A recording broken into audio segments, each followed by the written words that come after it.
Welcome to south Indian cooking. இன்னைக்கு பார்க்க போகிற ரெசிபி பார்த்தீங்கன்னா நல்ல ரெஸ்டாரண்ட் ஸ்டைலில் இறால் ரோஸ்ட் பார்க்க போகிறோம். நல்ல மசாலா எல்லாம் நல்லா வறுத்தரைச்சி இந்த ரோஸ்ட் செய்ய போகிறோம். அப்படியே ரெஸ்டாரண்ட் ஸ்டைல்லே இருக்குங்க. சாப்பிட்றதுக்கு அவ்வளோ டேஸ்ட்டாக இருக்கும். இப்போ நம்ம வீடியோக்குள்ளே போகிறதுக்கு முன்னாடி நம்ம சேனலை சப்ஸ்கிரைப் பண்ணாத பார்த்துட்டு இருந்தீங்கன்னா சப்ஸ்கிரைப் பண்ணிவிட்டு பெல் பட்டனை கிளிக் பண்ணிங்க. இப்போ 1 கேஜி இறாலை வந்து நல்ல மஞ்சள் தூள் சேர்த்து 2-3 டைம் நல்லா வாஷ் பண்ணிவிட்டு எடுத்து வச்சுருக்கேன். இப்போ இதோட வந்து சால்ட் வந்து 1 ஸ்பூன் சேர்த்துங்க. 1/4 ஸ்பூன் மஞ்சள் தூள். இப்போ ஒரு சின்ன லெமனாக வந்து பாதி லெமன் எடுத்து நல்லா பிழிஞ்சு விட்டுக்கலாம். இப்போ இதை வந்து நல்லா மிக்ஸ் பண்ணி விட்டுங்க. மிக்ஸ் பண்ணி விட்டு ஒரு 10லேருந்து 15 நிமிஷம் இது நல்லா ஊறட்டும். இப்போ ஒரு பேன் வச்சுருக்கேன். இப்போ பேன் சூடாக இருந்தோம் 2 ஸ்பூன் தனியா சேர்த்துங்க. இப்போ 1 ஸ்பூன் மிளகு சேர்த்துங்க. இப்போ 1/2 ஸ்பூன் சீரகம், 1/2 ஸ்பூன் சோம்பு, இப்போ 1/4 ஸ்பூனோட கம்மியாக வந்து வெந்தயம் சேர்த்துங்க. இப்போ 1 ஸ்பூன் கசகசா சேர்த்துங்க. இப்போ இந்த மிதமான சூட்லேயே இதை வறுத்து எடுத்துடலாம். இப்போ நான் சொல்லியிருக்கிற அளவெல்லாம் 1 கேஜ் ப்ரானுக்கான அளவு. இப்போ இது நல்லா வறுபட்டதும் வேற ஒரு பிளேட்டில் மாற்றிடுங்க. இப்போ இது நல்லா ஆறந்தோம் ஒரு மிக்சி ஜாரில் சேர்த்துடலாம். இப்போ இது கூடவே 2 ஸ்பூன் சில்லி பவுடர். இப்போ சின்ன வெங்காயம் வந்து ஒரு 7லேருந்து 8 சின்ன வெங்காயம் சேர்த்துங்க. இப்போ இதோட 1 ஸ்பூன் இஞ்சி பூண்டு விழுது. இப்போ இது கூடவே ஒரு சின்ன கோலி சைஸ் அளவு புளி எடுத்துருக்கேன். இதை நல்லா தண்ணியில் ஊற வச்சுட்டு சேர்த்துங்க. இப்போ இதோட வந்து ஒரு 4லேருந்து 5 முந்திரி பருப்பு சேர்த்துங்க. இப்போ இதில் வந்து கொஞ்சமாக தண்ணி சேர்த்து நல்லா ஸ்மூத் பேஸ்ட்டாக அரைச்சி எடுத்துக்கலாம். இப்போ பாருங்கள் இந்த அளவுக்கு நல்லா நைஸாக அரைச்சிருக்கேன் பாருங்கள். இப்போ ஒரு பேன் வச்சுட்டு ஆயில் சேர்த்துங்க.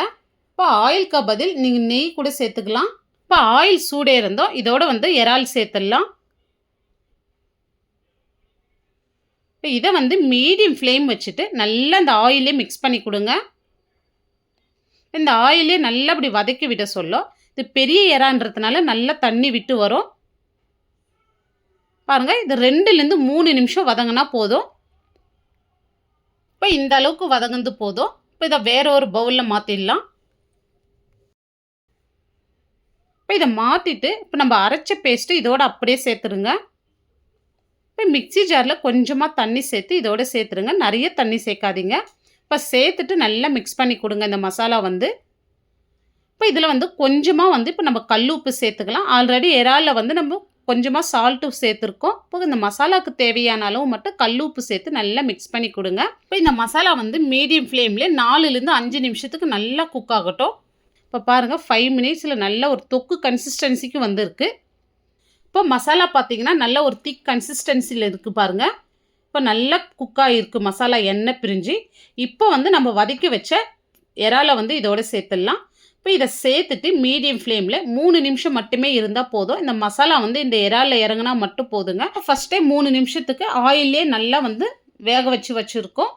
இப்போ வந்து மீடியம் ஃப்ளேமில் 3 நிமிஷத்துக்கு மட்டுமே இருந்தால் போதும். இப்போ பாருங்கள் 3 நிமிஷம் கழித்து நல்லா எண்ணெய் பிரிஞ்சு சூப்பராக மசாலா பிடிச்சி ரெடி ஆயிடுச்சு.